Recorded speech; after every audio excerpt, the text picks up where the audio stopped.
my friends are heathens, take it slow.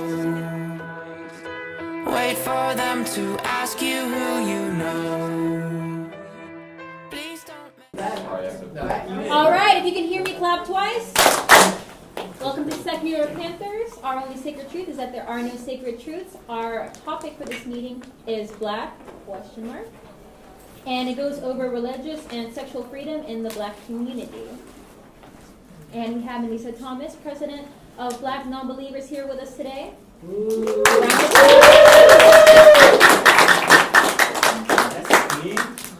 And we'll start with introductions, starting this side. So say your name, your major, and we'll just go with the usual one fun fact about you. Okay, my name is Cameron. I'm a business major, and one fun fact is I like playing Xbox. Hello, my name is Michael. I study physics here at GSU, and I also play the flute.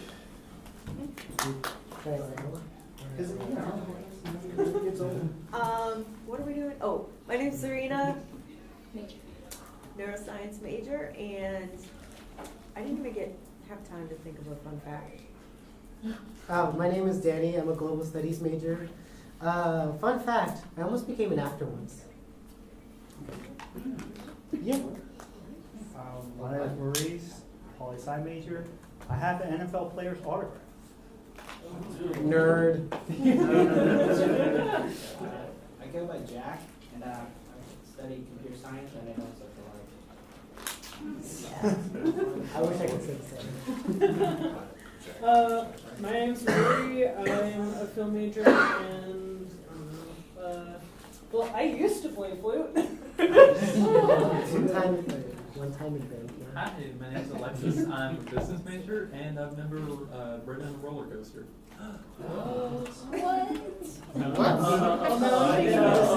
Daryl, my major is business, and I'm a nudist. What was the last thing? He's a nudist. Nudist. I can't think of anything. That is by far the most. I'm Ollie, a sophomore, I'm a journalism major, fun fact, I love sneakers. What? I love sneakers. Really? That's the most interesting thing about you? I'm Warren. I'm close to getting my PhD in math over at Emory, and I was born on the 10-year anniversary of John Lennon's death. Hi, I'm Kevin. I'm a sophomore computer science major, and I have a cactus in my dorm that I'm very proud of. Cacti? What's her name? Oh, a cactus. Okay. What's their name? I have named it called the cactus. They'll call it cactus. I'm Xavier. I'm a bio major, and fun fact is I like to go skydiving. Wow, fine, awesome. I want to skydive. I'm Teresa. I'm a legal studies major, and I like to read. Okay. I'm Sky, computer science major, and fun fact about myself is that I try to see about 50 movies a year. How? Damn, dude. Yeah.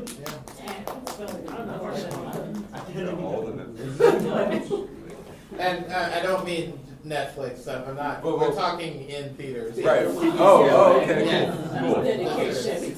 That's cool. That's right. I don't always reach it, but I definitely try to. All right, guys. I'm Ari. I'm a linguistics major, and I like to shop online. Yes. Yes. Hi, I'm Corwin. Probably going to be a psych major. I can't think of a fun fact, so my fun fact is that I don't have a fun fact. Max, film major. I rode a dolphin once. That was fun. Don't forget to pass it backwards. Hi, I'm Vet, alumni from 2012. I teach special ed, and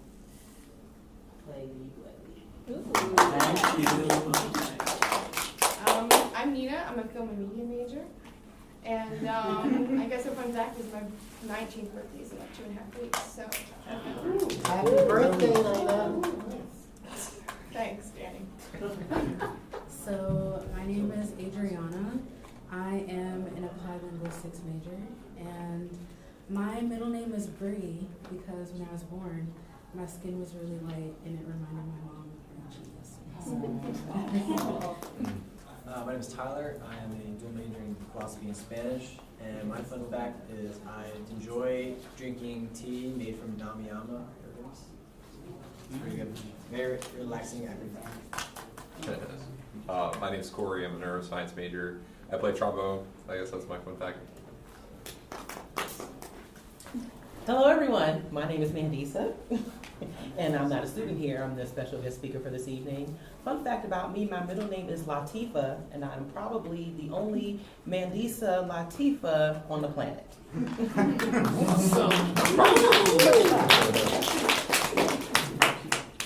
Hi, my name is Isabel. I'm a computer science major, and one fun fact about me, I was an international baby model until my mom broke the contract when we went to the Philippines. Yep. All right, that's everyone. Good. We are gonna start.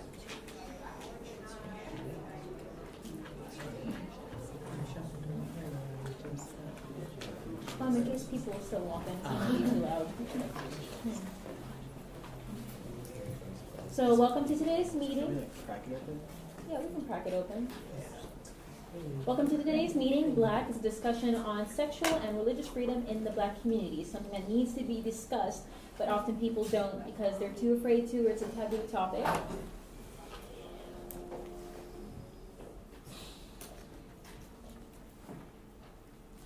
And then we have this video here introducing Mandisa Thomas, right here. Oh, shit. Hey, Michael, do you know how to fix this? It's not.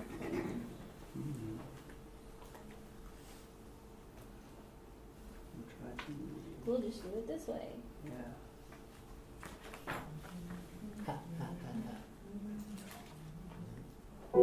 Many people don't think that there is such a thing as a Black non-believer. They don't think we exist because many of us aren't open to talking about it because of the highly religious climate in the Black community.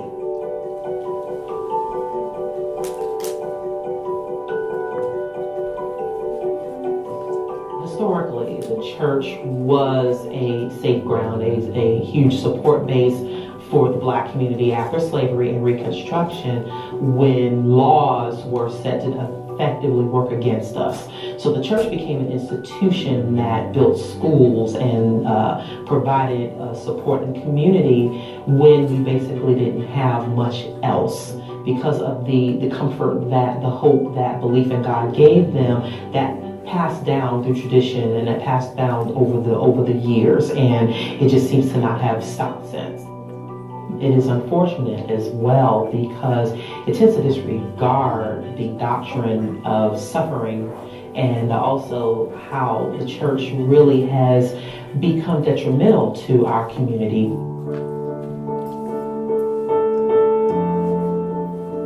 The Reverend Dr. Martin Luther King, and we tend to disregard and overlook one of his heroes, Mahatma Gandhi, who was Hindu, as well as one of his advisors, Bayard Rustin, who was a Black gay man but couldn't be out at the time of Martin Luther King's activism. And yes, we do tend to ignore certain figures like A. Philip Randolph, who was one of the key organizers for the March on Washington, folks like W.E.B. Du Bois, who was one of the founders of the NAACP, as well as writers like Langston Hughes, who many in the Black community do applaud. However, they tend to overlook the fact that he challenged religion. And there were many other notable figures who were free-thinking and who were non-believers. And I think it's very interesting that now the religious community holds up Martin Luther King in such high regard when at the end, before the end of his life, he became much more progressive and became a much stronger advocate for human rights and not necessarily from a divine aspect. So that part of his legacy and what he thought about certain members of the clergy and how they were falling behind does get lost in the sainthood narrative that is his legacy. And I think that is important for us to take that back. There are solutions that we need to have for our community that we're not getting, and almost willfully not getting, because of people putting their faith first in their life, that you must have Jesus. You cannot do this without Jesus' help. To have faith has been to ignore the sense of progression that we need to see in our community. We've always pushed for education, but unfortunately that emotional tie to the church is keeping us, our community, from being as progressive as we can be.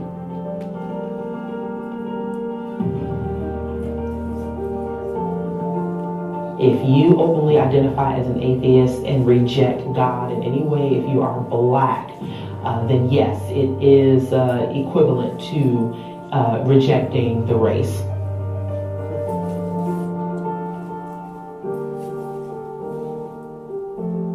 We have been able to effectively increase the number of openly identified black atheists and non-believers and people who have expressed their dissent with religion since 2011. And we're going on 5 years. It's like we've been told that we're like a breath of fresh air because we talk about subjects and issues that they would never be able to discuss with their religious family members and friends without being judged and without being ostracized. Please know that Black Non-Believers as an organization and as people are here for you. We understand what you've been through. We understand what you're going through. So please know that there are others out here just like you who go through the same things you have, who have been there, and we are more than willing to help you. There is a community that is growing, we are building, and we love for you to be a part of that.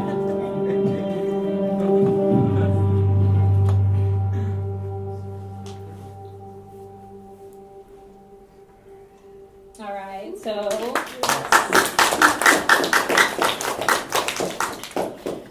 I think that was an amazing video. I like the fact that they gave black non-believers a space to just kind of talk about their grievances with religion and just kind of talk about issues that are kind of difficult to talk about even within the religious community. So I applaud you guys for that. Thank you.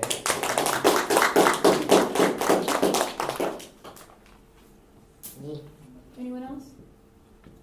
So yeah, that was a really, really good video. If you have any more questions about Black non-believers, Mandisa will be the one you ask because she is president. She knows more than anyone about the organization.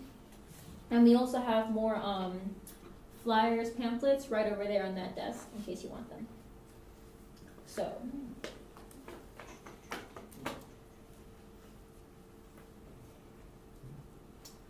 He lives.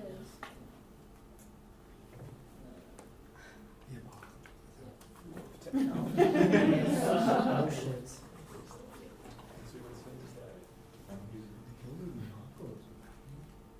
But, like, aren't people supposed to be flying in the sky naked and like earthquakes? There we go. It's back. Okay. What are the facts? So this is in a survey of about 1,000 on the Pew Forum. And when you look at it, it's the racial and ethnic composition among atheists. So this right here, this small little 3%, those are black atheists. Now maybe that doesn't take in part agnostics or non-religious, but those are black atheists, 3%. And I don't think that fully encompasses all of us because some people just don't want to come out. And there's plenty of reasons why people don't want to come out. And you see that in this second little chart right here, that unaffiliated for black people is 18%. Unaffiliated, religious none. So when you say your religion, you put none. When you break it down, it goes into atheist, agnostic, but the highest percent you have there is 16%, which is nothing in particular. So it almost hints that you don't want to define it, you don't want to say what you are, you don't want to actually come out and say I'm doubting, or I don't believe, or I refuse to take a stance. You just say nothing in particular, but you don't want to label yourself as Christian because you know you're not fully Christian. And then, I don't know if you guys can see that small part down there, but the 5% is nothing in particular, religion not important. And then there's nothing in particular, religion important. Okay, so maybe that's just believing in God overall, as not filling into organized religion, but just specifically God as an entity. Does anyone have any thoughts on that? No? Yes. Is it possible that the survey asked something like, do you see religion as an important societal thing or as a force for good or something to that effect? Is it possible that was the question? Okay. I thought it was more of a just categorical breakdown of non-believers, atheists, whatever you're going to call them, just by race and just. I was talking about that specific distinction with the things in parentheses there. So I don't know who did that. It kind of looks like it was actually Pew just based off the formatting, but I'd be slightly skeptical just because it's a 1,000 person sample size, which isn't that large when typically doing sampling data. And especially depending on where, if it's only 1,000 people, it's likely it's probably 1,000 people from the same or a similar region. So if that was, say, in the deep south, it's going to be different than, say, the northeast or northwest. Or Not particularly in the black community, though. But yeah, that is something to take into consideration. Yes. Also, also, there's a lot of people out there who won't exactly say they're atheists, but if you word the question or you give them some options, then they'll say, "Oh, I'm non-religious. I'm, unaffiliated. I don't really believe in a God," that kind of thing. So that's why you have all of those specific subcategories for people who just don't exactly want to come out and represent themselves that way. Thank you. I think with a lot of, at least from what I've seen, I'm not going to say it's a fact, but from a lot of the black people I've heard of who don't say they're atheists, a lot of them they tend to say that they're spiritual. And I feel, I'm not going to lie, I don't think it's too far from being religious, but I feel that a lot of people who are black, like instead of claiming that atheist title, which is really hard for them, it's a lot of pressure not to say you're atheist, and it's a lot of, I would say, suffering, because like Mandisa said, you're basically a race traitor if you say you're an atheist, and to lose that sense of family, your friends who may shun you, it's easier to say, instead of someone saying, "Are you religious?" to say no, to say, "I'm spiritual." And for some, maybe they are spiritual. A lot of them, I think it's like, it's a step down from like being so religious. Like it's something they feel comfortable with, because even before I was an atheist, I kind of like, there was like an in-between moment. I don't know if that makes sense, but there's that in-between moment. So I think a lot of people who might have put that on the survey, maybe that's what they're going through. There's an in-between, because it's hard to break away from something that you've been taught since you were a child. So you kind of need that step in between. So that's what I thought about. I'll take it back. Forgive me. Some good catchers in here. I'm fast forward. I'm surprised that it's so. But yeah, as the video did say, like, the black church was a place to learn, it was a place to congregate, especially in the civil rights movement. And it's like specifically associated with saving or with hope, with the solution, always the black church. So when you try to tell people, as you said, all of this, your family may have gone to it for support or may have leaned on it, may have relied on it, but that's not how the world is. It's like a personal attack to them. It's not a debate of logic as much as it is someone feeling personally attacked because you're criticizing everything that they know and everything positive that they know. I was going to say, just maybe because it's so integral into the black community, it's kind of a source of heritage. It's kind of a hard topic to talk about the legacy of the black church and whether it's left a good and bad legacy on the black community, because it's done some good things, but it's probably also done some bad things, but it's just hard to talk about. Yeah. probably like, I'll get to you, Corey. So I guess it's like, how some people, they take the Christian as like part of their identity is who they are. It's not just, oh, I'm black, I'm Christian also. They add, I guess, another layer and kind of shows who more they are. Oops. Alright, so I don't really have, I just want to kind of open a question up because it was something to think about. Do you guys think the civil rights movement would have been as successful had the leader of it not been like a Christian, Baptist, from, like, do you think that was the appeal that really made his message stick with even, white people to an extent? I'll answer that for a moment. Actually, the civil rights movement was made up of people from different backgrounds. Referenced in the video clip, A. Philip Randolph was the key organizer for the March on Washington, and he identified as a humanist. Right. And that's something that many people don't know. In fact, I'll take it a step further. How many of you here have heard of Dr. Carter G. Woodson? Who is familiar with him? Okay. You've heard the name? So Dr. Woodson is the founder of Negro History Week, which later became Black History Month. He identified as a freethinker. So in addition to challenging the tradition of the church and the black community, we also inform of the history and the legacy of atheists, humanists, and freethinkers in the black community that unfortunately, which is alarming that so many people still don't know about. And this is stuff that this is information that we all need to be imparting, that the legacy and the history of black atheists and blacks who didn't believe in God and who challenge religion is nothing new, but it is something that has been obscured for far too long.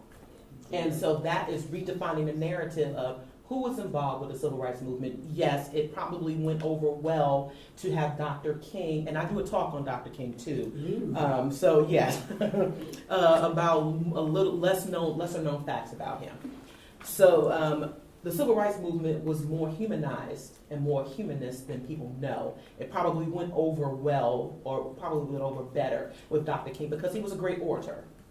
So yes, it was a good thing to have him representing, but yes, I think overall it has obscured the rightful credit and legacy of others who were involved, including humanists. Okay. I got you 1 second, Danny. Yeah, Jonah. I'm just waiting for a bit. Yes. So, I know they were talking about that they feel like there's a bit of a tug and pull when it comes to like black identity and atheism. Mm-hmm. I personally have never felt that. Just want to put my anecdote into it. You've never felt what?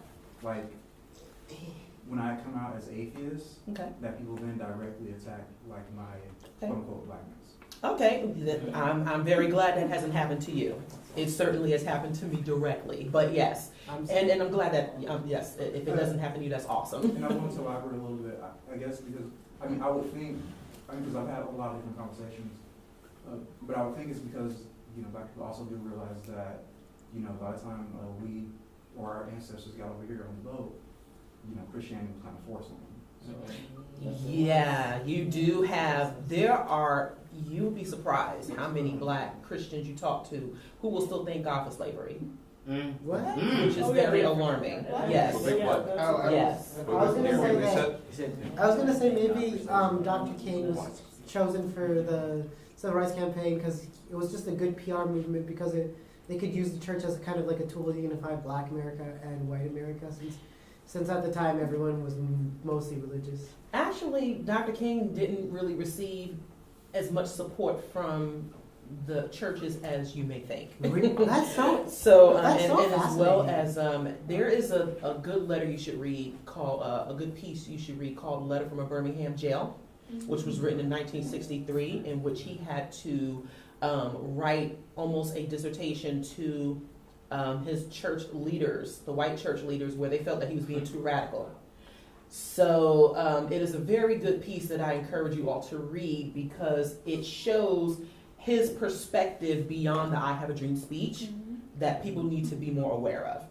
And really, if you look into that time period, it was dangerous for many churches to get involved with the movement. And the bombing of the church in Birmingham is a good example of that. Certainly the church was good for building community, and there were a lot of historically black colleges and universities that were started as a result of being involved with religious organizations. However, I do argue that there is enough evidence and enough verification to show that that wasn't always the safe place, because you had the Ku Klux Klan, which was a Christian organization terrorizing other Christians. So there's a lot to be argued and debated there as to the validity of the church being completely safe for black folks. I guess it's the idea. Yeah, it's the idea, absolutely. But I mean, it was. I was gonna say, do you feel like attitudes are changing with the newer generation of black folks, like especially millennials? And absolutely, I think yes. Kind of thing, where it's just not as closely tied to the church and trying to yeah. Yes, I do. However, we are still battling this, like the gentleman said here, this heritage and tradition. Yeah. Like, for example, how many of you still find it a challenging conversation to have with your family members and friends about your atheism or your non-belief? And probably there's quite a few of you, even the white folks here. That's certainly a thing. It is definitely a thing for a lot of you. And that is something that we also challenge, because once you do the research, once you question, and once you find yourself doubting or coming out of these beliefs, now you have this other challenge of how do you effectively express it and convey it to the people around you? How do you find like-minded individuals? Which is why it is excellent that this group here at Georgia State exists. Because, and also groups like Black Non-Believers exist, because there are, now there are outlets. Now you have safe spaces. You can find like-minded individuals from all backgrounds. However, when in challenging the narrative of what an atheist looks like or what an atheist is, who we are, our organizations are necessary. You have anything to say? Okay. So we have an interesting video that goes along with that. Right, technology is supposed to make things easier. And this is an interesting channel, by the way. It's called Black Folk Don't. Black Folk what? Don't.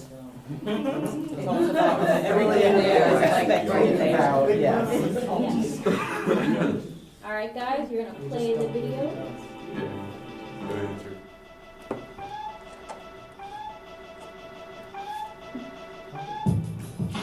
This is a saying. Of course, they got in the middle. That's probably true. That's a strong statement. We shouldn't be accustomed to tradition. Step out of bounds, step out of bounds, Try to do a little bit of everything.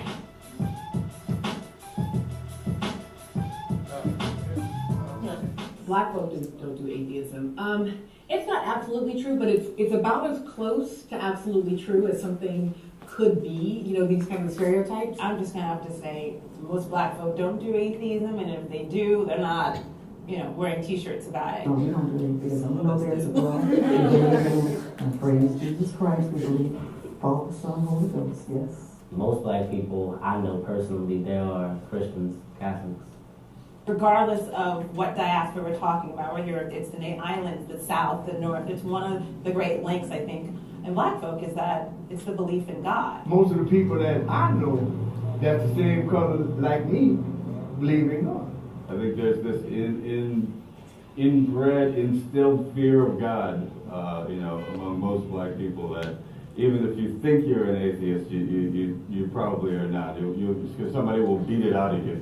I have had too many moments where I'm certain that there is something. Is it sort of some white guy with a beard who sits on a cloud saying, you win, you lose, as we're orchestrating like a giant conductor? No, I don't believe in that. But there must be some God force that's bigger than all of us. My family, my extended family, to me, to them, the fact that I don't go to church every Sunday to them feels probably like atheism. Like they don't, it's just not a concept that you would have your own belief system, that you would not just subscribe and just fall in. I sometimes feel like the black community has a tendency to be a bit more closed-minded, especially when it comes to religion. I think a big part of that is that, you know, that's something that kind of held us together when times were hard. It's just not about God and believing in God. Church for the black community is a political place for action. Civil rights movement was all in churches. That was the safe meeting ground.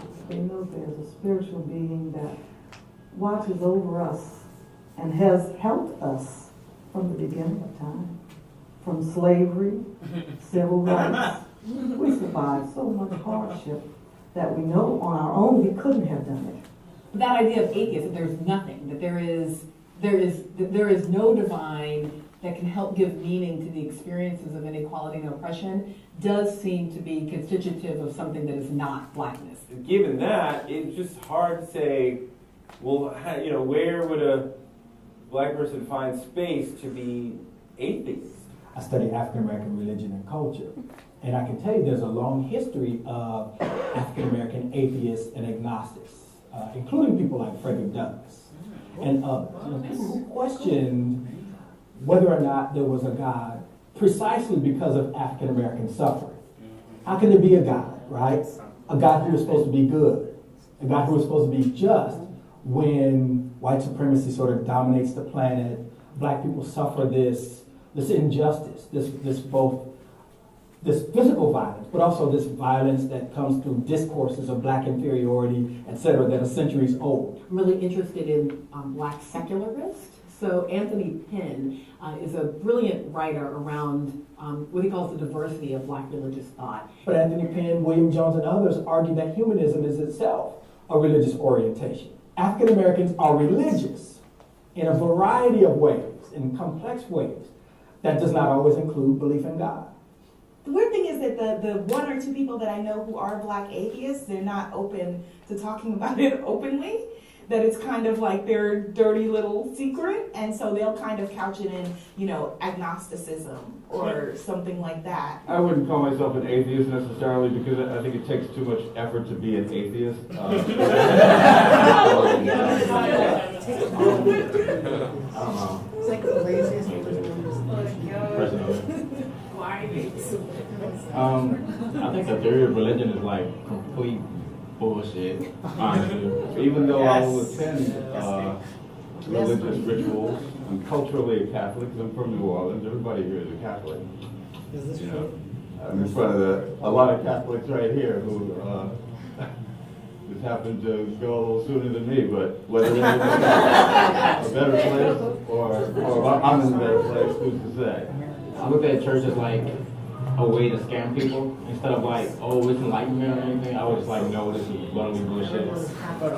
My parents are religious, and I'm not. They don't approve. They think I'm supposed to be. They think it's a phase, but honestly, I just don't believe in it. And there's something about, you know, being back to kind of being exposed to different things, you know, in your college life that it just didn't really fit. And it's funny because the people that I know that are struggling with their religion, when they were little, they were like super Catholics. You know, some of them may be homosexual and they feel like, I can't attend a church that doesn't accept me for me, and, you know, God says accept all people. I think there's a huge connector between God and community and being together and as a people. And for one to say that I don't believe in God almost disconnects you from the culture, as if you lose your card as being part of the culture. And I think that's something that's very scary for many people.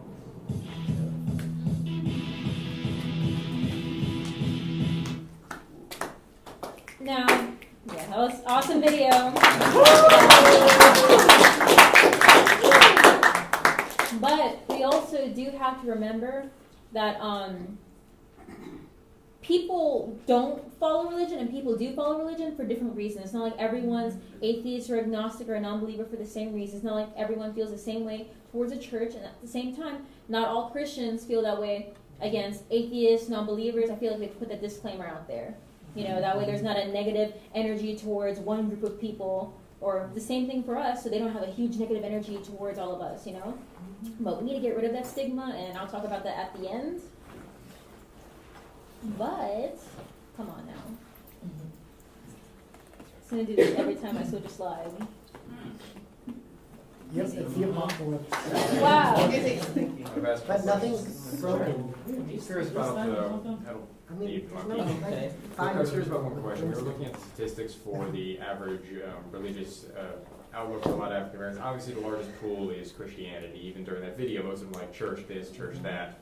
And historically speaking, it's been the church. How does the black community treat somebody who is still religious, but it's not a Christian religion? If they went to, I think they said Buddhist is a similar percentage to atheists or Muslims, still 1%. It's still a small pool. How does that change? So you had in the after the civil rights movement, like in the 50s and 60s, there was this movement towards rejecting the traditional Christianity.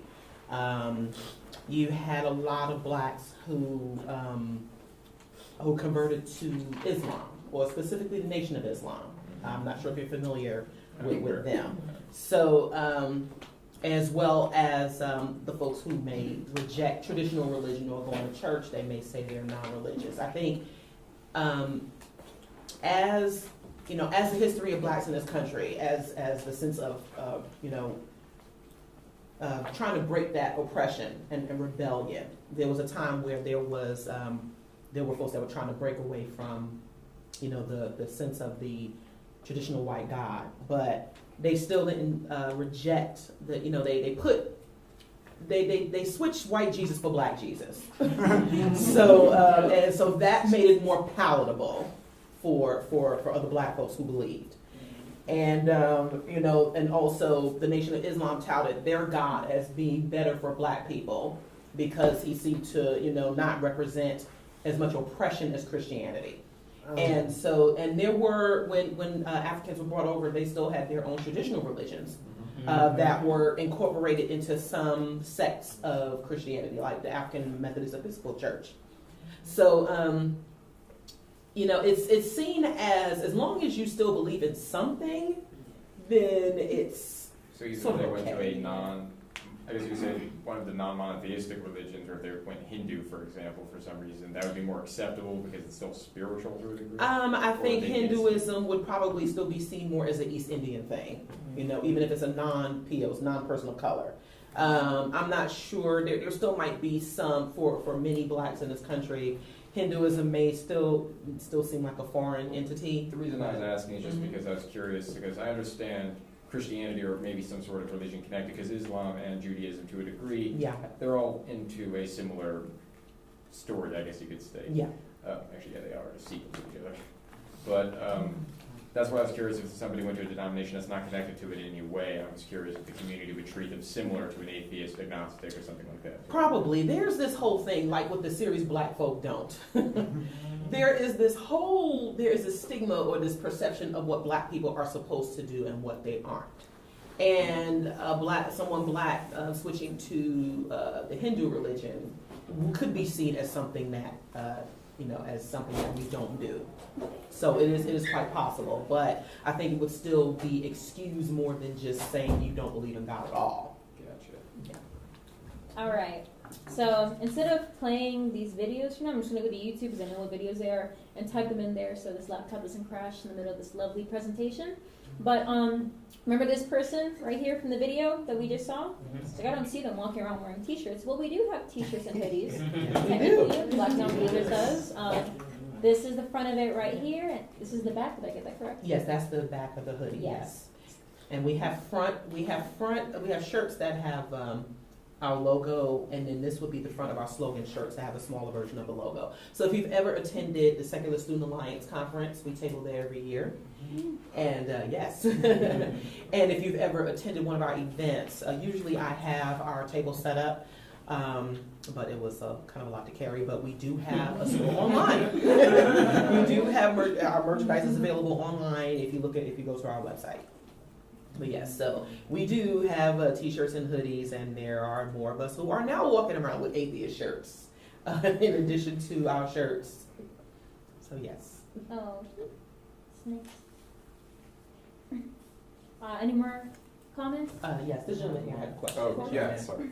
I was actually going to ask, I feel like in some ways I feel that there's a change in terms of how, I guess, religion is like, I guess, seen, like, you know, the lady in the video actually made a comment about how, if you don't go to church on Sundays, then you know, that's almost just like being an atheist. But I feel like even like, you know, my mom's generation and like on, like kind of understands that, you know, like you can't go to church every Sunday.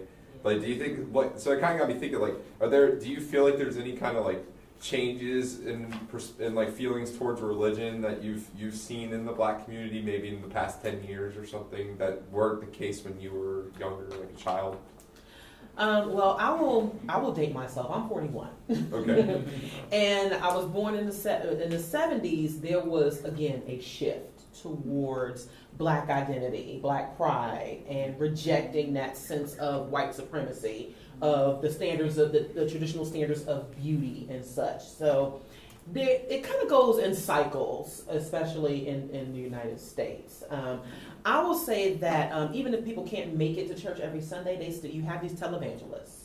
You have your Peter Popoffs, you know, you have your Joel Osteens, you have the folks who, you know, they can turn on their television on Sunday morning and you see your favorite pastor on TV, so then you can skip church that way.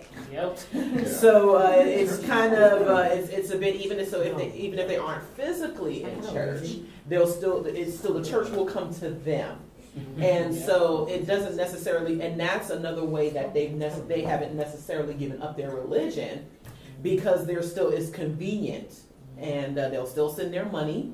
You know, they're still enticed by that word, which is you know, still problematic.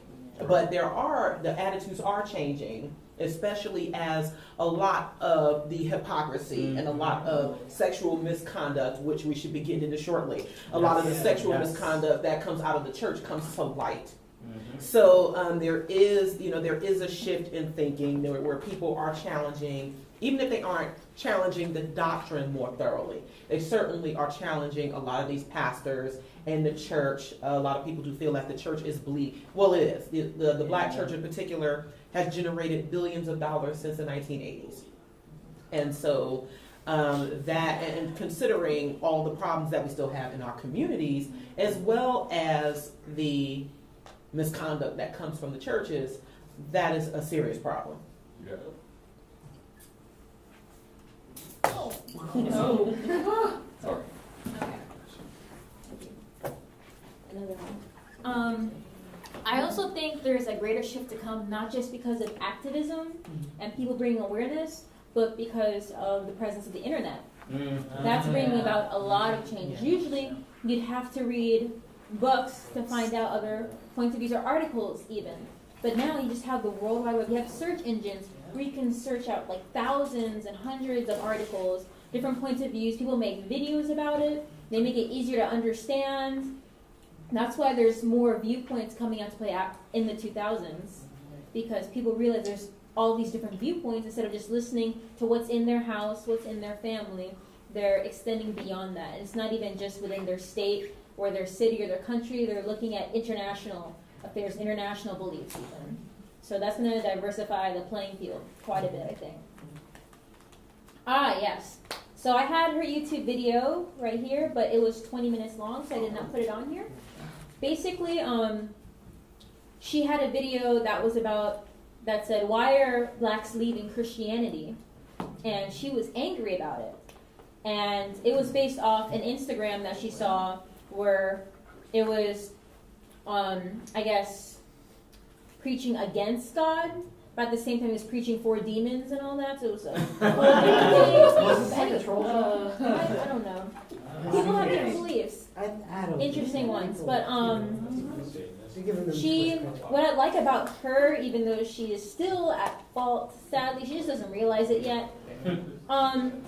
She said that you have to do your research ahead of time. She said, I don't care what you believe what you believe, as long as you've researched it first, because now you can research. There's all these methods out here for you to research. You've researched it, and you can logically explain your belief to a degree. And The problem was with her argument was that she said it was not Christianity was not pushed on us by oppressors, because she said Christianity existed in Africa before the oppressors even came. We were Christian before they even came. Now, actually, that is true to a degree. In the first century, it started in the Church of Alexandria, and then it's just in the north in Egypt, and it moved westwards from there. So the entire north part of Africa was Christian for a little bit until the advent of Islam, which took over, which ended up making Christianity only exist in small pockets in Africa. So the people who came over to the U.S. on slave ships were not Christian. Yeah, they were not Christian. They didn't have any ounce of Christianity in them. And when Europeans did come across Christianity in Africa, they didn't agree with it at all. It was a different kind of Christianity, because we'll go into the next one. Little history lesson here. This is the northern part, southern part, mostly Christianity here. And people who were brought over were usually Muslim, or they followed traditional practices, but it wasn't that many. Most of them followed Islam. And the Europeans came over, used the Bible as their main source of explanation, so they kind of looked at Africa as a sin land, you know? And they were said that Africans were said to be descendants of Ham, which was a sin figure in Genesis for looking upon his father Noah's naked body. And Christianity was used to make submissive slaves, but then they started limiting how much religion they exposed slaves to at first in the early slavery days, because slaves started gaining reason and being like, well, if the Bible says all this good stuff, you know, why are you treating us like crap? So they stopped preaching about Christianity. Then a new method came out where they're like, oh, it says here in St. Peter's letters that good Christian slaves should suffer at the hand. So, you know, if you're a good slave, you will suffer at your master's hand. And then Christian missions increased in Africa around the 19th century. That's when Christianity started spreading there again. But once again, that wasn't, you know, voluntarily necessarily.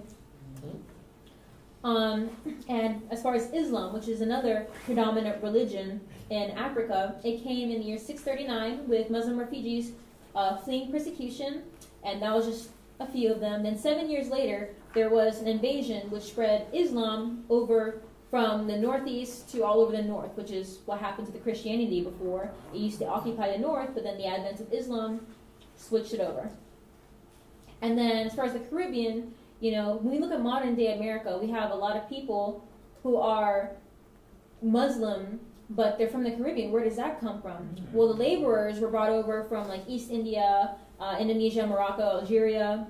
They were brought over, and they just passed on the religion by choice to their descendants. Oh dear. I mean, it's the apocalypse. It's kind of underwhelming. This is what you think the apocalypse is like. It's gonna be. Let's not get funny on this. Like, please. We can hear you. I have cameras. And also. Okay, so this was around the first time I started to wear my hijab, like the other traditional like that. And I was in the toilet and I was fixing it, and this girl looked behind me and she was like, oh, mashallah, when did you convert to Islam, this and that? And I was just like, yeah, I didn't convert, I was just black.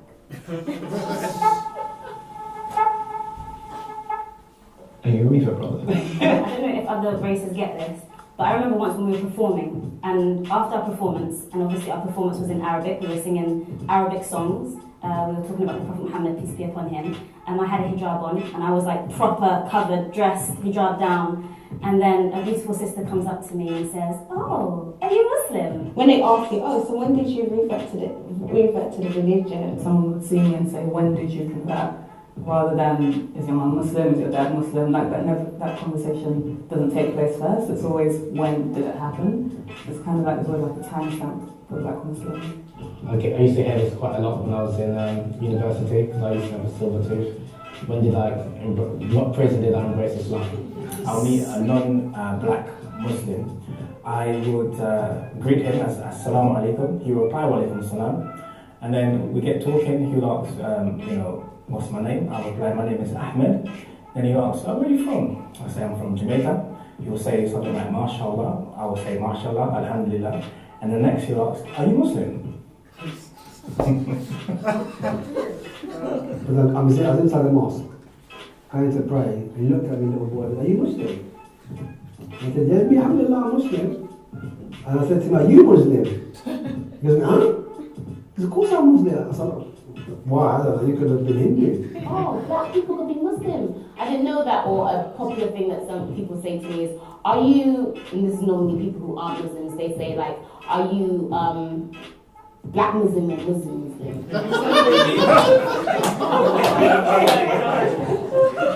Sometimes people make the presumption that I'm Somali, which I don't get at all because I don't look Somali. Do you think I look Somali?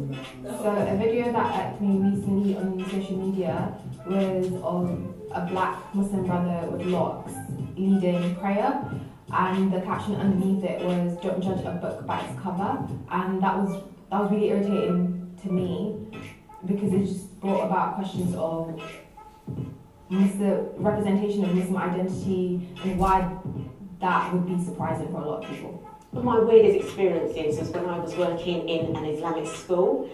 They were doing Islamic studies. I'm an agency staff, so fair enough, teachers won't know my name. But I sat in the back of the classroom and I was reading from the whiteboard along with the children. And then I could feel the presence of the Islamic studies teacher behind me.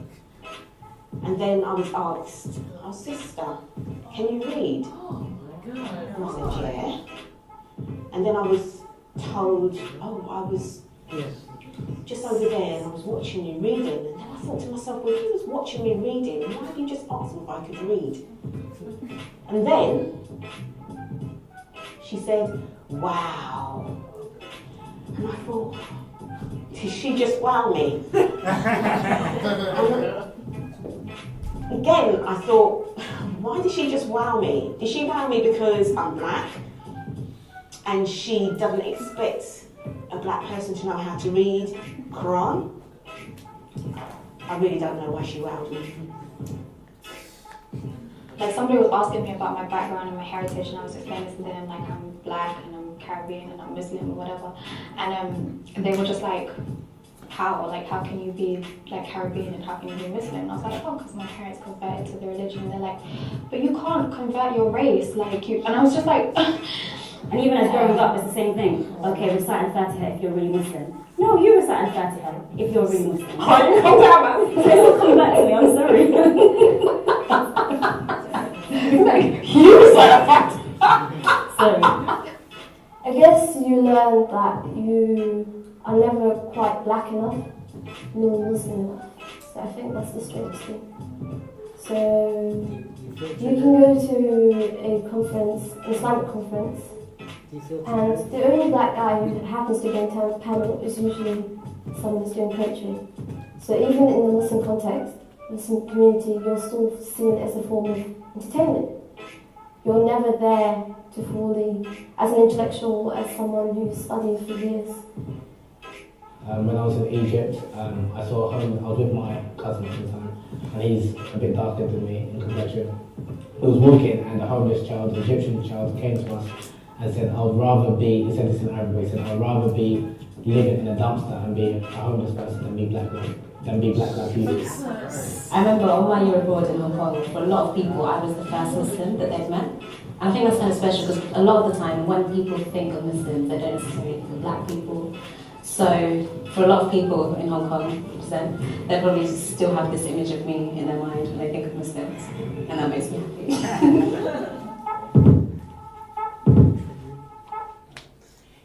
And so I will say to that, a lot of what these individuals experience within the Muslim world, when we as black atheists will attend a conference that is predominantly white, or your average meetup that is predominantly white, we tend to experience a lot of the same attitudes, even if it isn't intentional. The problem with that is when I am asked to speak at a conference, and yes, sometimes I am the only black speaker, and there is still an attitude towards the black community that other white atheists have that is extremely nearsighted. It is extremely one-dimensional. And also, one good thing about Black Nonbelievers as an organization is that we show that not only are there more black atheists, there are more black atheist writers, there are more black atheist activists, that we are contributing to content. So it is important for us to increase the representation within the community that people think isn't there. And also not just in the secular community, but also in the black community. So we tend to have these, when you are a person of color, even a person of color, you're walking to a predominantly white space. When we discuss our experiences as well as the information, there is a defense that we have to contend with. Instead of understanding, there's automatically a defense. Like people will ask, well, why does it have to be a black non-believers? You should answer this question. You should answer this. Oh, it's a unique experience. Right. Yay. Why is there black? And that's the reason why there is a section of why black non-believers in the pamphlet. I just thought it's because there's a need for it. I'm sorry? I thought it's because there's a need for it. Well, there is. There is a need for it. And again, it doesn't discount that as atheists, we are still overall a marginalized community, a marginalized demographic. But when you have extra added stigmas to deal to combat, and again, it's great. I was a formerly raised religious, so I didn't have to deconvert from religion. So I was fortunate in that regard.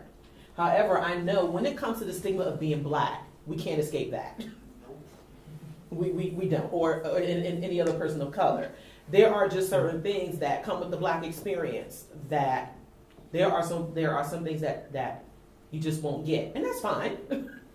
The key is understanding, and I think it's great with the younger generations, which is represented in this room, which is awesome that those barriers are breaking. But part of why we exist is for some of the older folks, because I've come across older black folks who were like, wow, I wish there was a support system for this, like for me when I was coming up. Because the majority of blacks they knew were religious. And there wasn't an outlet. And people weren't necessarily identifying. So, we have to deal with things as far as the black experience that some just may not understand. So we're dealing with we're dealing with a number of issues that are very, very similar.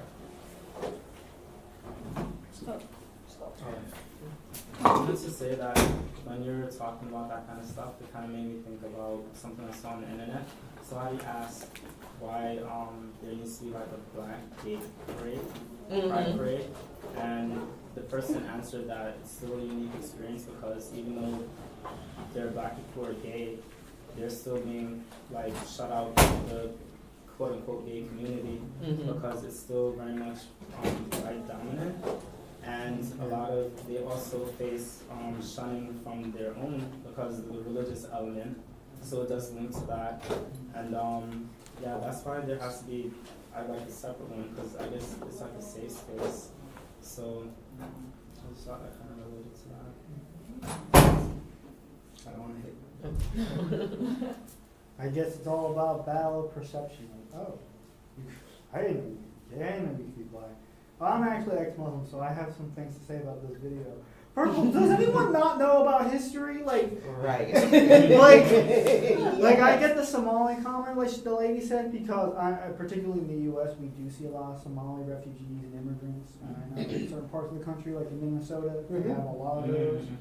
And another thing I'd say is that have you ever heard of Mansa Musa, practically the world's richest man in history? He was a Muslim Mali king, come on. He was a black African king. And to say the comment about the agency staff was the agency staff person, to be honest, I feel like most Muslims, even if they were born into it, can't read Arabic, which I assume that they were talking about, because very few people can read Arabic since I guess in the grand Classical scheme of Arabic? it. Yeah. Yeah, and that in particular is just because that nobody really speaks that vernacular. And the best way to learn a language is to speak it in vernacular. So most Catholics It can't depends speak on what Latin. Middle Eastern country, but most likely you're right. And let me just say that I was born and raised in New York. And so I grew up around a lot of Christians and Muslims. And to me, they always look like basically different sides of the same coin because, as much as Christianity was restrictive, so was Islam. And so looking at all of that, I'm like, wow, y'all are trying to, I mean, the religion itself is just extremely oppressive. And I look at it as like, wow, but you're still, how can you still believe in that? But, and not attacking the individual, but it's like, do you understand that, first of all, your religion definitely is oppressive to women in particular. Yeah. And it is just oppressive, period. And it's like, ouch. I mean, there's really no other way to really say it. And, I get, with times as we become more progressive, that the religions and the institutions are going to try to change their marketing and the way they do things. But of course, for us, it doesn't ignore the doctrine. So yeah, as you can see, there's a lot of division for the black community. Black community, you think they want to be united, to be there for each other, but instead, you're black, and then there's gay, because obviously if you're gay, you're not black. There's black, and there's black non-believers, that could be agnostic, atheist, all of the above. Because obviously, if you're not believing, you're not really black. There's some kind of alien thing going on in there, The white man brainwash you. That's what it was. Yeah, true. Exactly. Yeah, I've definitely heard of both atheism and homosexuality is oh, that's some white shit. That's some white shit. Yeah, we'll get into that later That's some too. white Yeah. bullshit, yeah. I used to think that when I Always. was a kid that Always. people could be gay. Heard that. Yeah, I don't know. Yeah, I literally thought that as a kid because I didn't see any examples of That's that. what they teach you as students. I mean, that's I was like, no, I can't do it. That's what white people say.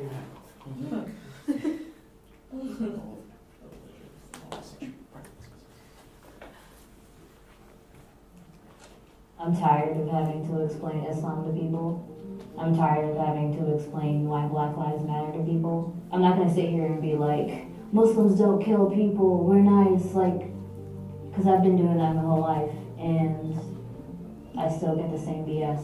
Muslims in America are diverse, but Black Muslims are largely left out of the conversation. Black kids do not believe me when I say I'm black, and at the mosque when it's time to pray, sisters, slide your feet away from mine. It's estimated that Black Muslims make up as much as a third of all Muslims in the U.S., and about 40% of American-born Muslims are Black, more than any other race.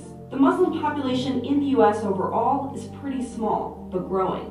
Get a lot of people that are kind of so ingrained in their culture that, and their biases, that interacting with Black Muslims. Oh shoot, sorry, I didn't know it would do that.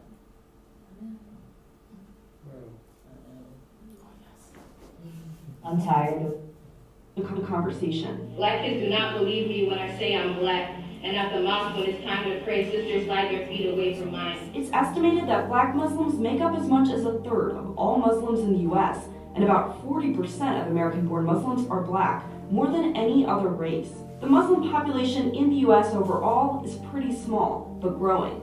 Get a lot of people that are kind of so ingrained in their culture that, and their biases, that interacting with Black Muslims is something they don't usually do. We're for democracy and everyone here is equal and you're free to do whatever you want, but that's not necessarily the case. Even many American-based Muslim advocacy groups inadvertently focus on immigrants and Arab Muslims living in the U.S. Or Black Muslims that I've spoken to have felt like Muslims of other races don't want to engage with Black Muslims. So I would say we have a lot to work on in terms of race and getting over cultural boundaries. When it comes to identity, almost half of American Muslims see themselves as Muslim first, American second.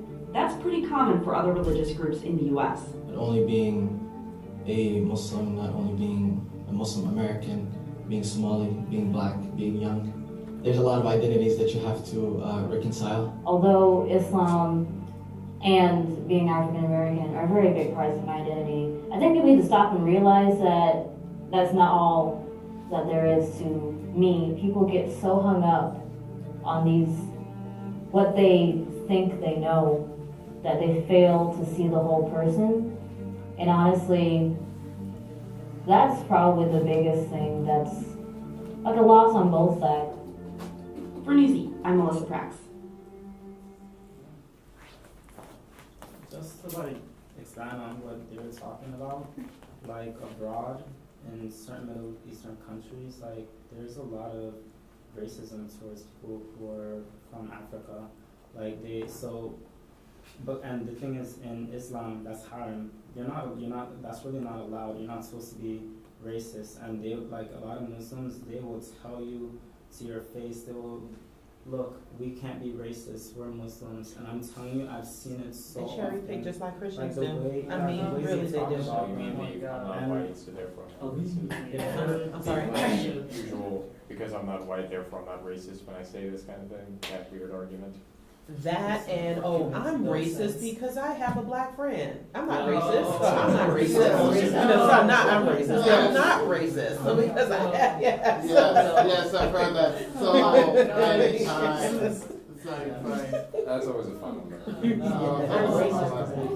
They also, like a lot of Muslims, like from like certain Middle Eastern countries, they won't really regard a lot of American Muslims as Muslims. They don't really consider them true Muslims because of, I guess, geographically, countries like Saudi, Kuwait, and Egypt. Those are the true Muslim countries because I guess it's like theology, like their countries is so. That's all they have.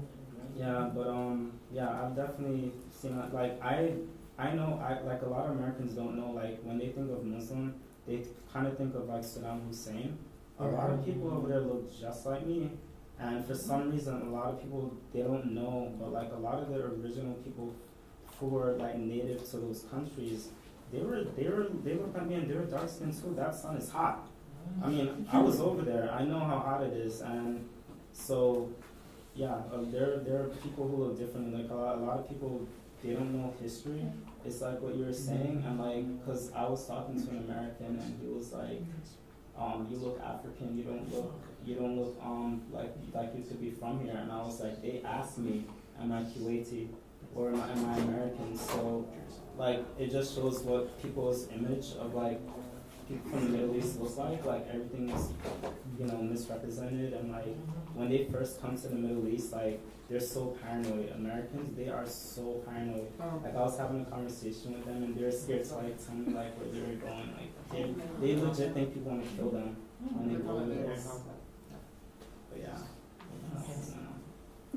I guess like to expand on your point, like there are in these Gulf countries, there are like people from the Middle East, who work there from South Asia. That's probably the biggest group, and we get treated like crap, even though a lot of us who do come here are Muslim. So it's like, and as you said, it's haram. It's basically there's a concept called the Ummah, which is basically like the community. So like regardless of what your race is, your creed, this is where you are. And I think this is part of like Malcolm X's. He mentioned this when he took me on the Hajj. This is basically your pilgrimage. And so he saw like Muslims from all over the world. He saw like people from Indonesia. He saw even some Muslims probably from like the Balkans. He saw like all races. So it's like it's not exactly a racial it's a racial identity, but people take it that way. And so from there, woo. So from there, we're going to get into the sexuality piece. And I'm glad you mentioned Malcolm X, because now we can talk about the Honorable Elijah Muhammad. Who here is familiar with the Honorable Elijah Muhammad? I've heard with the Nation of Islam. Okay. So, okay, good. So for those of you who aren't familiar with Elijah Muhammad, he was the founder of the Nation of Islam in the United States. Back in the 60s, the Nation of Islam came under scrutiny because he was found to have had relations, or basically at this time, basically raped underage girls within the Nation of Islam and was having children with them. And so Malcolm X was one of the ones who exposed that. The rest of the Nation of Islam wanted to keep that quiet. Now, when we talk about sexuality within religions, Christianity and Islam in particular, there is this sense of morality that religion tends to have as far as what you should and shouldn't do with your bodies. Certainly doesn't allow autonomy, that you are not allowed to express sexual gratification or sexual desire. And that's pretty much in most, especially for women. For women, you are supposed to, be subservient. First of all, for one, you're not in most, yeah. So there is this thing about, you're supposed to. Well, first of all, this whole idea of waiting till marriage to have sex, and this, we could talk about this. We could probably have taken up this entire meeting talking about this this aspect of it. So, how many of you were raised in religious households where sex was a taboo topic? Yeah. Yes. And now it was sort of taboo in mine as well. Kind of an American taboo thing. It's American and countries that have a lot of restriction as far as religion, because even in your Saudi Arabia, your countries that are predominantly Muslim, there's a lot of sexual restriction and repression there. But yet, if you notice in a lot of these countries, and even here in the United States, there is this undercurrent of pregnancy. There is this there is rampant epidemics of STDs or STIs. There is there is this, and that that underscores the lack of education and information and the freedom of expression. It tends to manifest itself in different ways here, because even though many blacks were coerced or forced to be Christian, and Christianity is as far as morality, supposed to be restricted. You're supposed to wait until you're married, or but slavery was a very sexually exploitive institution. Oh yes, it was. It was, and so, and it wasn't. Actually, in the case of in a lot of Islamic countries as well, in a lot of Islamic sects, you find that a lot of the women are brutally attacked and raped, in Islamic culture, because there is a fundamental disregard and disrespect for women that comes along with this. And so comprehensive and objective conversations about sexuality do not occur in overly religious societies. And in America, where everything is, now there is a rise of the evangelicals, putting religion back into our schools and such. That could be the worst thing ever. That would be the worst thing ever. And part of this is, again, because when you have these, these doctrines that say one thing, but then, the power dynamic allows certain people to do whatever they want, it does not allow for these open discussions, which is extremely problematic. So we can't have conversations about why there are desires that are natural to the, to the human condition, or to humans, and that homosexuality or being gay, being lesbian, or even transgender is a part of the natural, is natural or innate to human beings.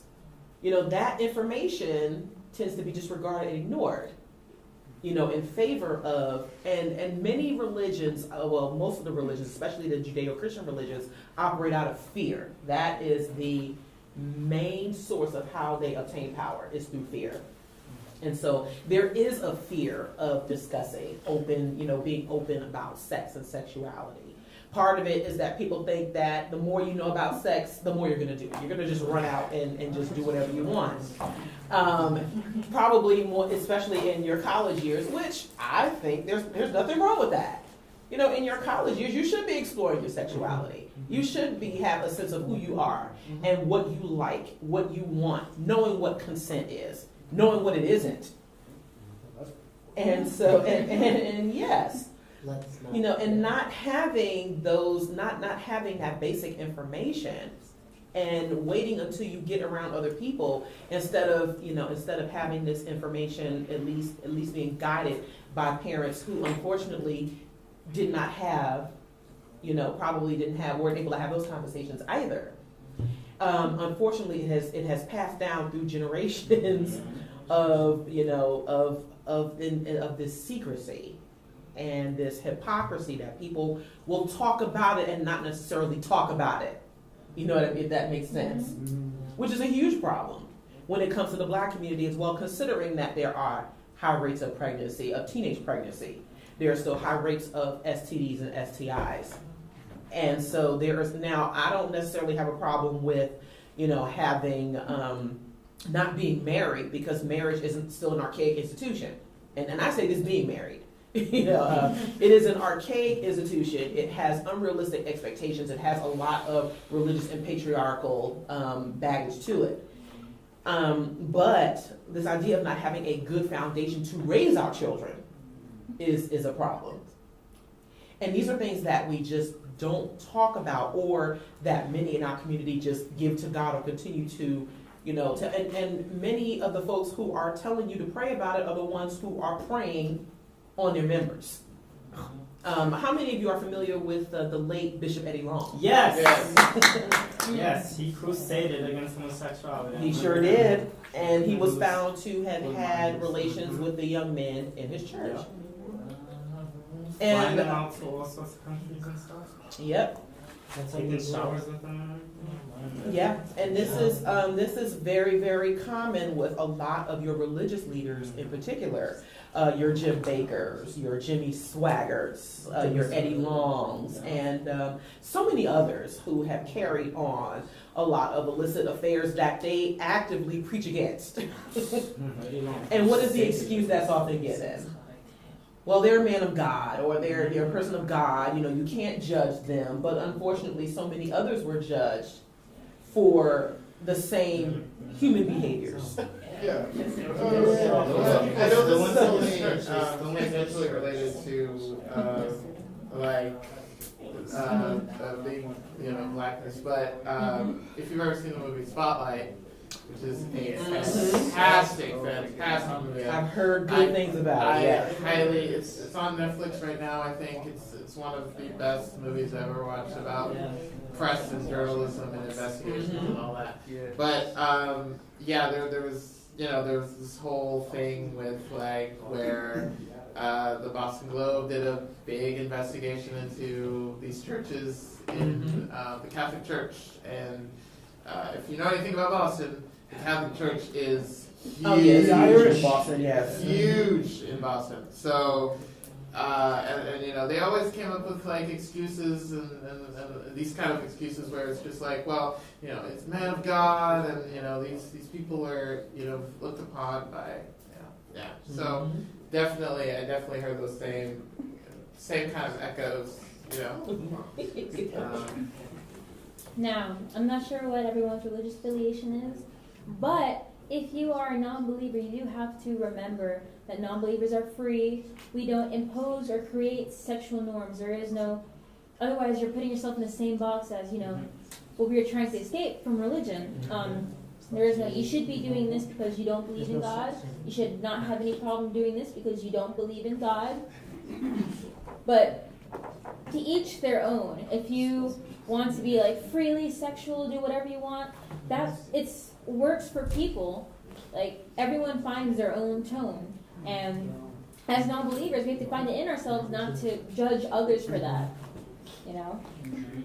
But removing stigma. I promised I would talk about this. It's very, very important. I'm not sure how we're doing on time. It's 7:36 right now. It's like a 3-minute video. Right. So I'm not sure how many of you know the show Blackish. Oh, Watched it last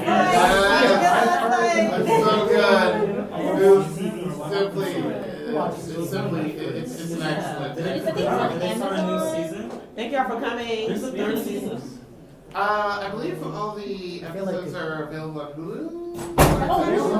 Yeah, it's on Hulu. Now this is a little 1-minute clip, and I'll explain the episode in a bit. You Americans and your mania for refrigeration. This pompous croissant-eating fool is Bo's little brother Johan. He's been teaching in France for 2 blissful years, but now he's back, and I have to deal with stuff like this. These early meal times are so provincial. In Paris, we would linger over wine and cheese until dinner at 10. Oh, that sounds so sophisticated. Can we try it? No. Please, are you kidding? If we moved in or even 10 minutes, your dad's gonna resort to cannibalism.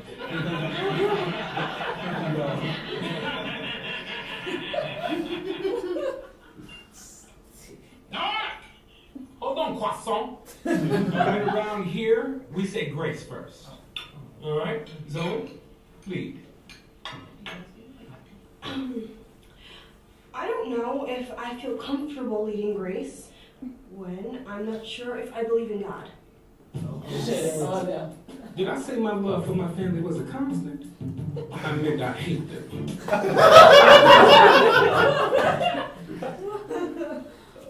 I'm surprised she didn't get whooped. I have spoken with many Black Christians who dared to question, and they said they got their asses whooped. Or at least some verbal shame. Good. I think we missed. But yes, there are a number of things that we take into account as far as, tradition, the perception of what being Black is and what the Black family is supposed to be.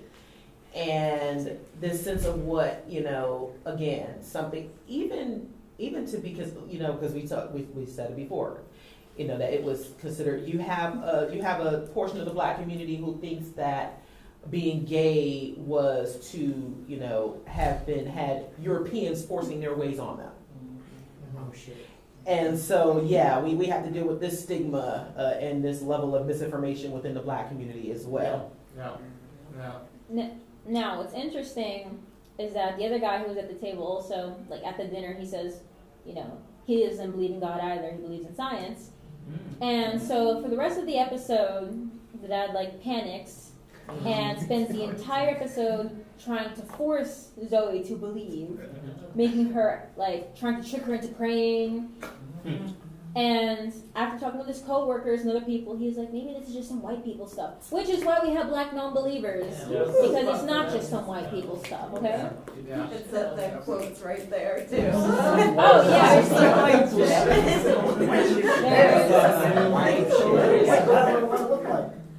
He goes, I've surrounded them with so much white people stuff that they no longer believe in God. And it is indicative of the average Black family, or what is considered, they aren't saying anything that isn't a reality for many of us. And this is on the low why I try to show my face a lot, when we have tabling or all that, because I want people to know, anyone can join. You're not alone. You see me, I'm holding a sign that says, ask me a question, why don't I believe, all of the above. And I've had people come up to me, it actually starts discussion. Because when a Black religious person, at GSU, sometimes when they see a Black non-believer, like myself, they get confused and it makes them want to start conversation. And conversation is good, no matter if they agree with you or not, it gets them thinking. You want to get the critical thinking going on. So I think that's important, especially if you're a Black non-believer, to put yourself out there. And that's the last thing that we will talk about. It's also how to put yourself out there. The world needs to get used to the presence of Black non-believers. It's just something they have to be desensitized to almost. It happened with African Americans working in the very, very beginning, right after slavery days, oh, they're actually working, oh, they're successful, oh, CEOs, what's going on? But you need a lot of us to be there. And a lot of us being successful too while we're at it. To show people, wow, you know what? They're people just like us. Which we are. I've been human my entire life, just like any other. The real treasure is the friends you made along the way. That's nice too, yeah. I really like making friends. And also with your family, know how to come out. It's sad that a lot of people do still have to stay, on the inside. Some people may not be able to come out. I'm not sure if you can say something on that. Like, for example, if you have an elderly grandmother, right? I'm not trying to give my grandma a heart attack. Yeah. But my grandma already knows, so. My grandmother does not. I have not. Yeah. I have not told my grandmother. I feel like your parents are more Sometimes there's no easy way. Like, with my experience, I think my mom was like, say thank you, Jesus. And I was like, no. That's kind of like what she did. No. And then she was like, what do you mean? And I was like, no. And then she was like, say thank you, Jesus. And I was like, I don't believe in God. And it was very emotional because like she started crying. I mean, this went bad. Like there's no easy way to like come out like to your family. So and then at dinners, like family dinners, oh, Dad won't be praying with us. He doesn't believe in God. He's an atheist. And like, be careful. Don't talk to Daryl too much about certain things. He's an atheist, as if to say I'll brainwash. And I would let them know what I know. I wouldn't call it brainwashing, but I'm going to tell you where and when and why. I'm going to tell you. But so yeah, it's there's no easy. And for some people, it takes courage. Yeah, for some people, it does take courage. For me, my family was never super religious in the first place. Like we didn't really say grace or anything. We just kind of, like in my extended family, it was probably a little bit more prominent. But like I don't know. Honestly, I had a more difficult time telling my family, my mom, that like I was queer than than her finding out that like I'm an atheist. Mm-hmm. But that's because like my family's not really huge on religion in general. So like, and also we're not predominantly from America. Most of my family's from the Caribbean, from Jamaica. Oh yeah, so that would be an issue. So that's why, so that's where that was a little bit harder. But thankfully we're cool. So. And let me just say that being atheist or being progressive or as far as non-religious, there are still, doesn't necessarily mean that everyone is, immediately open-minded. Mm-hmm. There are a lot of atheists who have to combat other stigmas that are religious in nature or, societal in nature. It is a life is a learning is a lifelong process. And that's what I think many of us need to remember. That unfortunately there are still other sorts of stigmas and stuff that we have to overcome. Now I will say that my upbringing, I had to unlearn this idea of every white person being so bad. Because of learning the history, learning, especially world history of how, white supremacy was applied throughout the world, even against other white folks. I say white supremacy has hurt everyone, because it has, it has hindered a lot of growth and progression. Yes. But I will say that, just keeping that in mind, that there are a lot of people who still have a ways to go when it comes to accepting what is or what should be, especially at a time where now identity is becoming important. That there are now more, LGBT folks coming out as queer or whatever you identify, and atheists. Yeah. There are some folks who, may never get it, but it's okay. Because, the world will change, around them. But yes. Yeah, just to kind of piggyback off what you said, I think for me, the religion part is just kind of being yourself and just continuously to learn and grow. Mm-hmm. Because sometimes I think if you're kind of questioning religion or stuff, people tend to be judgmental. They want to say they came into some information, so now they want to take, well, why you don't believe that? Why it's cool. Just continue to be yourself. Right. And just kind of give tidbits here and there. And it can be. And I think that's the best way, just to be like a normal, like she said, just be a normal person and don't say, well, you're stupid because you believe this or that, because people are really connected to it emotionally. Oh, yes, Emotionally, definitely. It's an emotional and approach. then they want to know, well, if God, what I'm gonna do on my test, or what I'm gonna do if I don't get a job, who gonna help me get it? You know, Yes, there is definitely that tie. And one of the problems that I have with religion and belief is that it tends to take people's agency away. That somehow if they pray about it, then they're going to get an A on that test. You know, not that you study for it. You know, not that you put in the work for it. You know, that. You know, if all of a sudden if you pray, it's all going to magically happen. There are no magical solutions in life. I mean, that is just the reality of life, whether people choose to believe or not. We as human beings have to put the work in. And it can be very, very challenging, or you almost feel like you're being bullied if you're in a group of believers and you express some dissent. Which is why our groups and our spaces are important. Because we help each other. It's like maybe a couple of years ago, would you have been able to have that conversation with your grandmother if you had not found other non-believers? You know, I mean, this is the question that comes. There's strength in numbers, and there's strength in encouragement and support. So that's what people need to understand. Yes. Back to what you were saying about, like, you have to put in work to, like, have good things happen. Last semester in my English class, we had to write just about anything. And one of the things I wrote about was how people use religion for, like, when bad things happen. Like, oh, this is supposed to happen. It's okay. Oh, yeah. And I'm just like, no, you didn't fail that test because you were supposed to. Like, you just didn't study. Like, they won't take credit for their bad choices. So, like, I don't know, they kind of use it in the wrong way. So that's not okay. But. Yeah, and I favor the absentee, argument when it comes to God. You know, that God is supposedly responsible for all of these great things that happen, but when the horrible things happen, is that a part of God's plan as well? I mean, if that is a part of a plan of an all-powerful, all-knowing being, I have a problem with that. Yeah.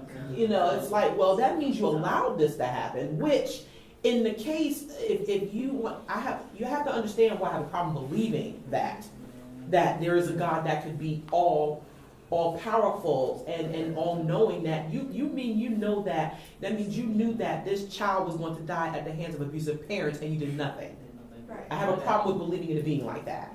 So yes. It reminds me of the discussion we had in my philosophy class last semester about the problem of evil. Mm-hmm. And basically the implication is that, like, either is that basically the theistic interpretation of God must be wrong, because if there is an all good, all knowing like God, then like why do bad things still happen? Right. Yeah. And there's we can oh my gosh.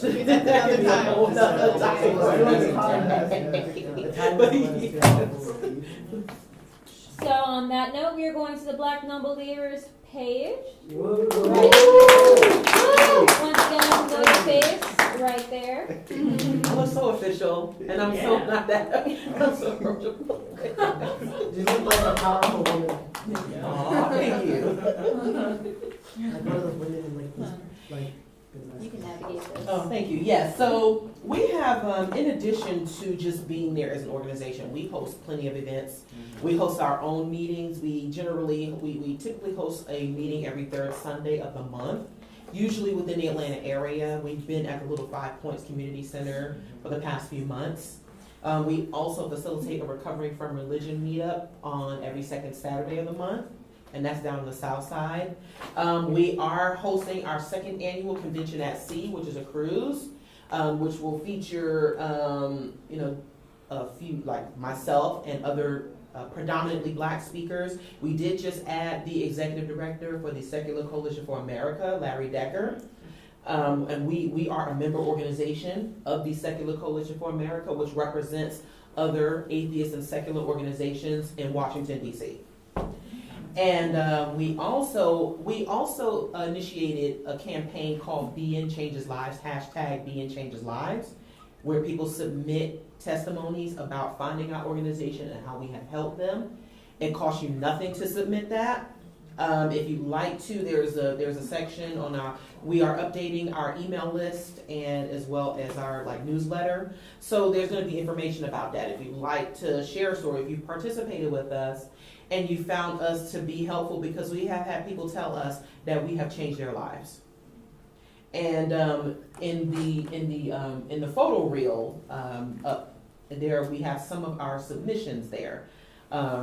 In there if you want to take a picture on the homepage of the website. So there's information about our calendar is there, our affiliate organizations, some of our past events. We had a Reason Rally after party in 2012. This was at our 5th anniversary celebration. I think Warren was there. There were some other folks that were there. So anytime you come to one of our events, you're going to have a good time. Mm-hmm. You're going to have great conversations. We are just down to earth folks. Yes. We want you to meet each other and connect. No matter who you are. And so we do have, there's Dee right, there's Deborah right there. Yeah, when we hosted Miss Annie for Avery. So yeah, so we've been fortunate enough to connect with a number of non-believers from various ages and from different backgrounds. And so this is just representative of who we are, our involvement in the community and in the secular community as well. So I encourage you to look at our website some more. I answer all correspondence personally. Isabel, luckily she reached out to us on our website and on Facebook. So I'm pretty responsive on both of them. So if you like, and we're always looking for collaborative opportunities as well. So if you're tabling and you'd like to have one of us there, or if you'd like to have me there, please let me know. Michael is very familiar. We work together. We've coordinated events. So we also that's me at one of our tables. We have shirts. We also have mugs, shot glasses. We have all kinds of stuff. So we also have some information in the back, and we are a 501c3 organization. So donations to us are tax deductible, and that helps fund our. That's Bridget, one of our board members, one of my sisters. Y'all will love her. So, but yes, this is just an example of what we do. The religious community does not have the monopoly on fellowship. Let's keep that in mind. They don't have the monopoly on fellowship. They don't have the monopoly on community and community building. That is something that we are able to do and are capable of doing. But with us being but we build it around information, evidence, verification, and also not even reimagining, and not even reinventing the wheel, but taking what's already out there and utilizing it to our advantage. And so that's what we do as Black non-believers. That's what hopefully you do with the secular Panthers. Putting out that information and actually showing ourselves that, like Isabel said, this age of technology and with the internet has allowed for more information. But people still need to see us. They need to see us in person. They need to talk to us. Atheism and non-belief and secularism needs to be normalized, where people can say, they say, hey, we're just like everyone else. We're just like you. Hey, it doesn't mean that we don't have problems. We may just deal with them in a different way. And if that means that we can help someone along the way, then that's fine. Not everyone is going to be atheists like us. That's fine. But for people to know that there are atheists out here, especially more Black atheists, is going to be, it's very important, and it's something that we definitely have to work on together in the future. So thank you all very much for having me.